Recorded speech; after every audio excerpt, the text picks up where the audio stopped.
live stream. I was drinking. I was really more drunk than I realized. I had a lot to drink yesterday. I started at around 10:40 something, 10:30 something in the morning. Didn't stop drinking until about, I want to say 6 p.m. Before 6 p.m. So I guess to some that's not much. I had a mixed drink, a Blue Moon beer, and this is at the Saints game. I made myself a mixed drink whenever I got there. I drank that before I went into the dome. Got up in there, got me a Blue Moon beer, drank that during the game. Then I went and got another mixed drink at halftime or close to halftime. Drank that. Got me another draft beer. Got a draft Blue Moon beer. Drank that. Got out of the dome. Went to eat sushi with my manager because we went to the game together. Had a large and a small sake. So a large sake and a small sake. By the time I got home, I was fucking done. Whoo, man. What's up, Mr. Who Dat? How you doing, brother? Damn, I drank a lot yesterday. A lot. So, with that being said, maybe that was a good thing because I wasn't able to fully process or correctly process what happened yesterday, which I'm grateful for. So anyway, to talking about what matters, New Orleans Saints fall to the Tampa Bay Buccaneers 20-10. There is so much that needs to be addressed about this game. First and foremost, the obvious. Jameis was playing with fractured areas in his back. So he was definitely not 100%. That's a given. He was not 100%. Dennis Allen threw him out there, decided let's play him. Looked good in the pregame. He played. And for 3 quarters, he didn't fuck up. He didn't do anything to fuck the game up. It was 3-3 going into the fourth quarter. It was 3-3 midway through the fourth quarter before Tampa Bay scored the first touchdown of the game. So, through 3.5 quarters, the Saints played a defensive game. A very nitty-gritty defensive game. Didn't expect that. Thought it would be more like 27-24 type of deal. But it was a defensive game for most of the game. Jameis, obviously, with the 3 interceptions, it's not going to look good on his stats. You got everybody hooping and hollering. What's up, German lady? How you doing, babe? You got everybody hooping and hollering. Start Dalton. Take this trash quarterback out. Take Jameis out. He sucks. This and that. Listen.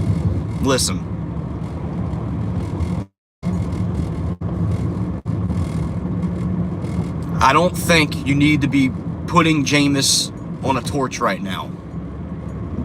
At least not yet. He hasn't had a game like this in a while. I know he hasn't played many in a while, but he hasn't really had a game like this since week 2 last year against Carolina. He didn't play good at all. But everybody's stereotyping him and putting a label on him saying vintage Jameis game and all this shit. I mean, dude, listen. Most of those interceptions came late in the game when Jameis was trying to get us back in the game. Down 10-3. Interception in the final 6 minutes. Pick 6 in the final 5 minutes when we were just absolutely desperate.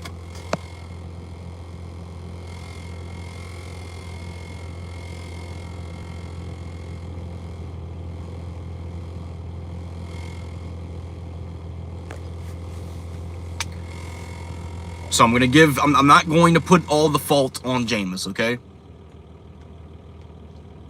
Now, if Jameis comes out and plays the way that he played next week against Carolina, which I'll get to in a second, then yes, we got to start really. Okay, man, what's up, dude? We got to start Dalton. If that happens next week, then I'll be concerned. Absolutely, I'll be concerned. But with that being said, it's one game. Tampa Bay's defense is really good. So I'll give Jameis a pass for this week. If he comes out and plays like that next week, it's going to be one of two things. Okay, how hurt are you? Are you still hurt? And number two, okay, we got to put Dalton in, see what Dalton has. See if we can maneuver with Andy Dalton going forward. Those are the two things we need to assess if this happens next week. I do believe Jameis will start next week, and if he doesn't, I feel relatively confident with Andy Dalton, a healthy Andy Dalton. So we'll see where the cookie crumbles there. We'll see what Dennis Allen decides to do there. But I do believe Jameis is going to start next week. It's not confirmed, but that's what I believe. This game, like I said, was 3-3 through 3.5 quarters. 3.5 quarters. In the third quarter was when we really were able to move the ball. Get the ball past midfield, get the ball in the red zone. We were able to maneuver and threaten to score. And obviously, we had the long shot play to Chris Olave that was intercepted by Tampa Bay Dean, the guy Dean for Tampa Bay. And then we had the Mark Ingram fumble. Two good drives on the way. Two good drives that were hopeful. They were killed with turnovers. And eventually Tom Brady and them were going to get the shit going. So that really hurt.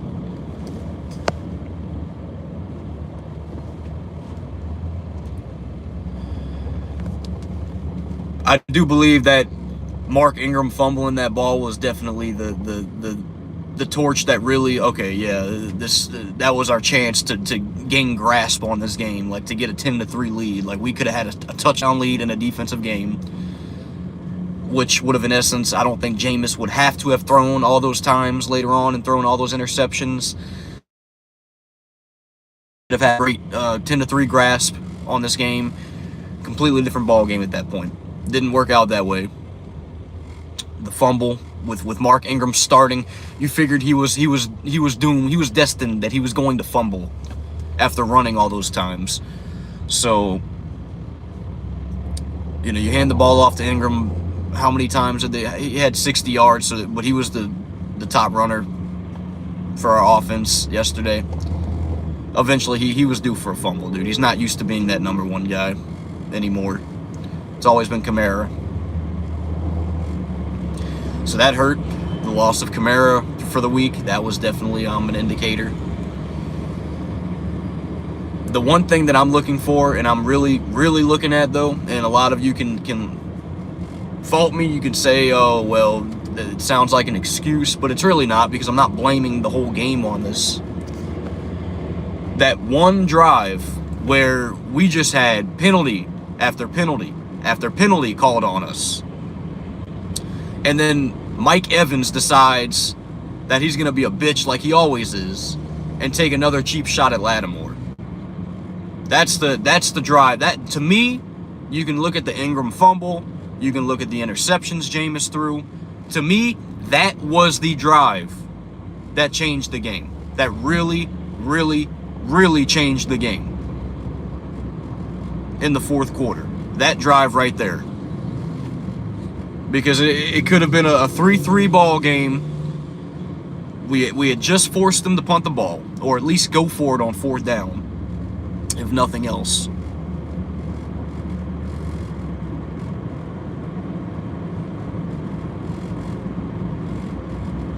We were in that game right there. We were in that freaking game.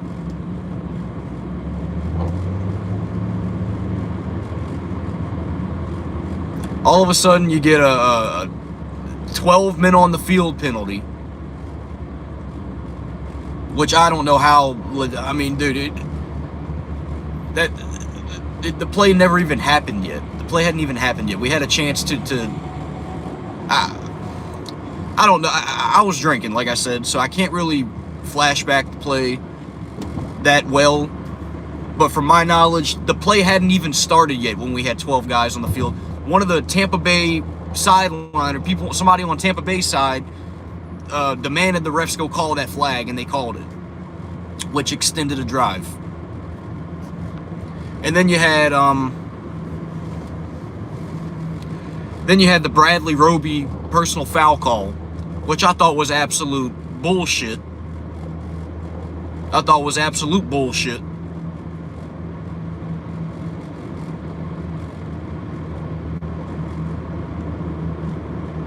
There's no argument. He didn't. It wasn't helmet to helmet. It was more chest to helmet, and that's just how. That's just how it went.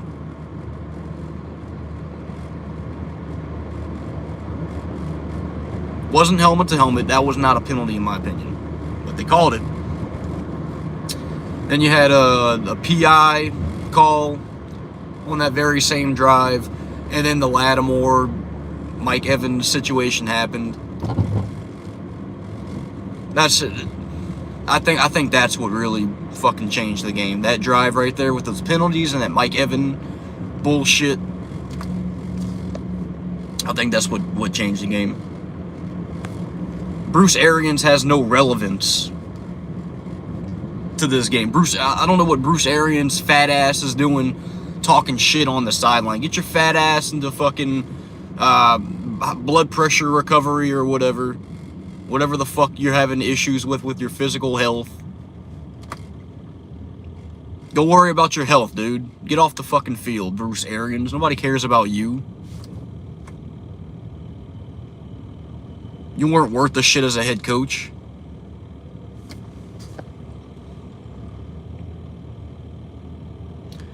Acid church, exactly, dude. Jerry, the thing is, there's always going to be a game, and more likely it's going to be a big game, where the Saints are just going to catch the flip side of the officials. And this shit really started happening. This shit really started happening. You can look at the bounty program back in 2012, dude. And I'm not justifying it. I'm not justifying it by any means.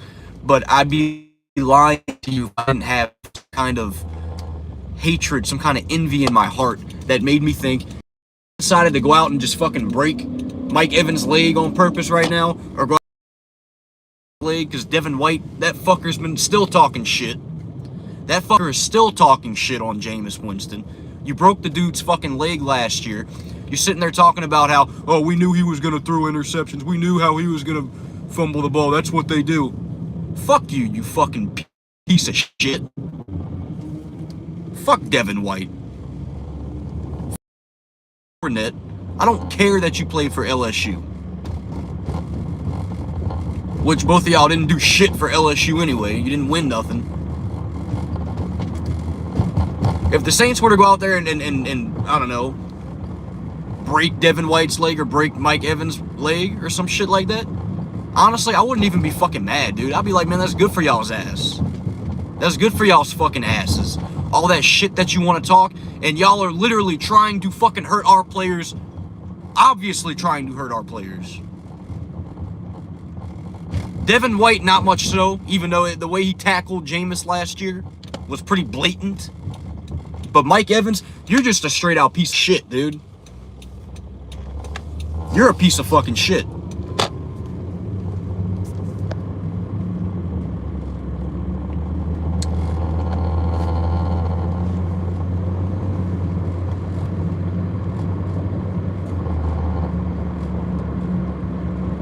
Devin White, you're a piece of shit too, dude. For talking shit on that fucking plane. Y'all sitting there on the plane talking shit. Doing the dub thing and everything. Mocking Jameis. Jameis didn't do nothing to you. Jameis didn't fucking do anything to you, dude.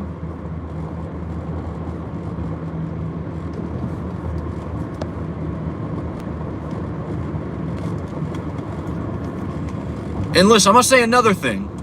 Cam Jordan and fucking Mark Ingram. Cam Jordan and Mark Ingram. That podcast that y'all made with fucking Mike Evans and even Levante David. The podcast that y'all been making. Y'all need to go fucking delete that shit. This motherfucker Mike Evans literally just fucking tried to injure your teammate.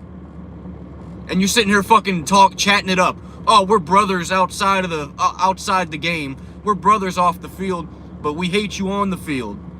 Well, it didn't look like either one of y'all showed any kind of hate on the field yesterday. Cam Jordan didn't get no damn sacks, not getting home. Mark Ingram fumbling the ball. And y'all sitting there doing a podcast with this asshole Mike Evans. Delete that fucking shit, dude. If you're gonna be a New Orleans Saint, if you're gonna finish as a New Orleans Saint, we hate these motherfuckers. Fuck all that friendly shit. You can't be friends with these motherfuckers. They're trying to hurt us. They want to be so relevant to the Saints. They want to be the Saints' biggest rivals.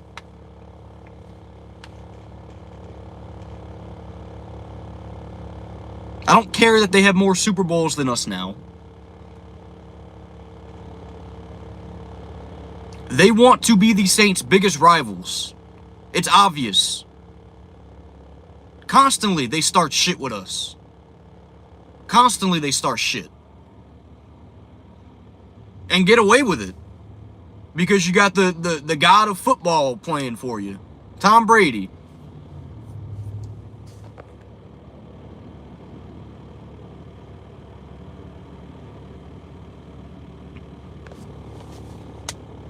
And because you have that, you're saved. You can do whatever the fuck you want.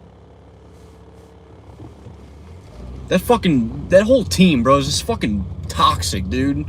So fucking shit humans on that team. Bunch of fucking shitheads on that team, dude. Including Tom Brady. I mean, he's good. He's still a piece of shit, though.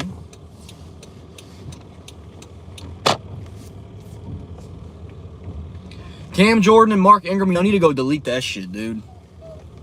I love y'all. Y'all been Saints for long times. Y'all need to go delete that fucking, that Mike Evans podcast.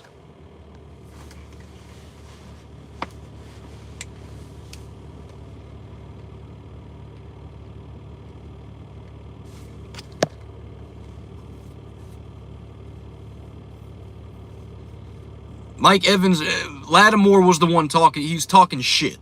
Lattimore talks shit, okay? Mike Evans came up and got all fucking turned into a pussy and just fucking tried to blow his back out. Like he did last time, back in 2017. Tried to blow his back out.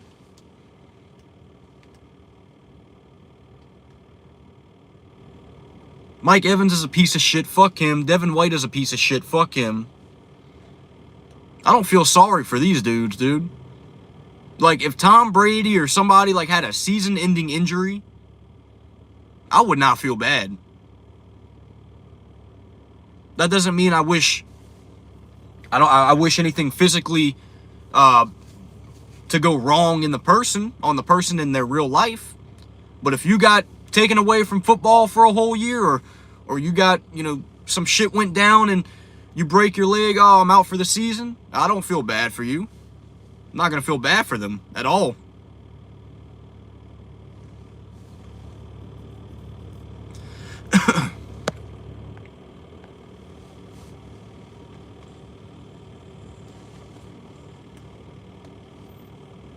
That whole fucking team, dude.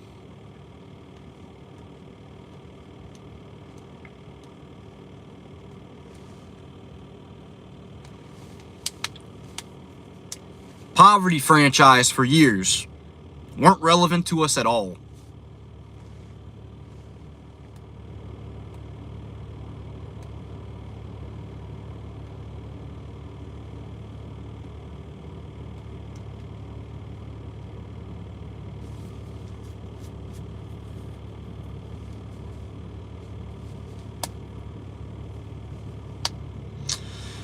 But with that being said, guys, I said what I needed to say.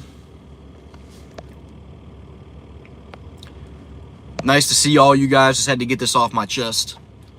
Especially all the stupid bullshit that Tampa Bay gets away with the refs. See, that's the difference. But you know what's funny? Back then, the Saints, they had a bounty program. Yeah, they had a bounty program. But they wouldn't let the refs fuck them over. Refs weren't fucking them over back then. Now they're fucking us over.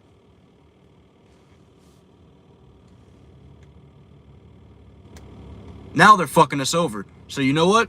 Fuck it. Let's give them something to fuck us over about. Let's go fucking... Shit. They bring the bounty shit back? Hear no evil, see no evil, tell no evil, speak no evil, whatever.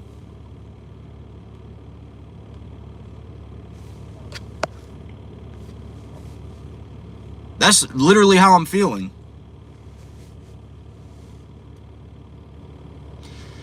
But nonetheless, those are all the emotions. I know morally that those are not right things to do. I don't wish that on anybody, okay? It's more of a venting, get these emotions out type of deal. Snake bite, yeah, exactly, dude. Exactly. So we got to give them, hey, y'all want something to fuck us over about? We'll give you something to fuck us over about. Go out there and fuck... Oh, if I break this person's leg, whatever. Okay, cool. That's how I'm feeling.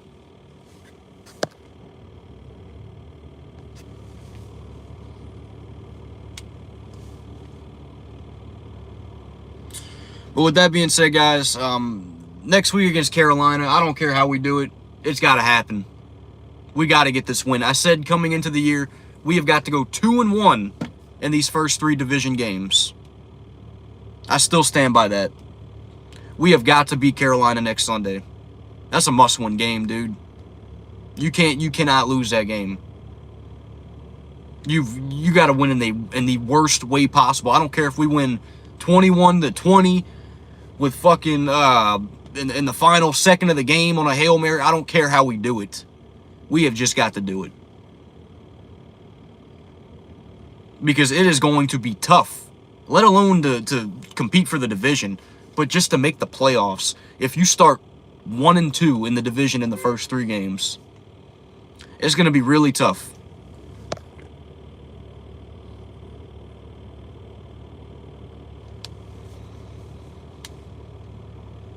I'm going to let this one go. I'm going to put this one behind me. It would have been nice to start 2-0. But we saw the game. It was a very winnable game for a long time, the first 3.5 quarters. Then you felt like in the final half quarter, you felt like the officials had a play in it. You felt like the discipline problems had a play in it. You felt like... you just felt like everything fell apart in that final half of the quarter. In the fourth quarter.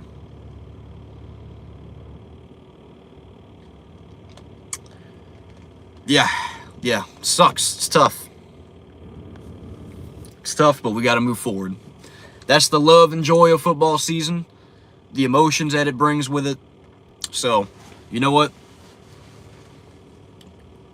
This is what football season is about. This is what it's all about, baby. With that being said, guys, I'll see y'all later. I'm out. Who dat as always.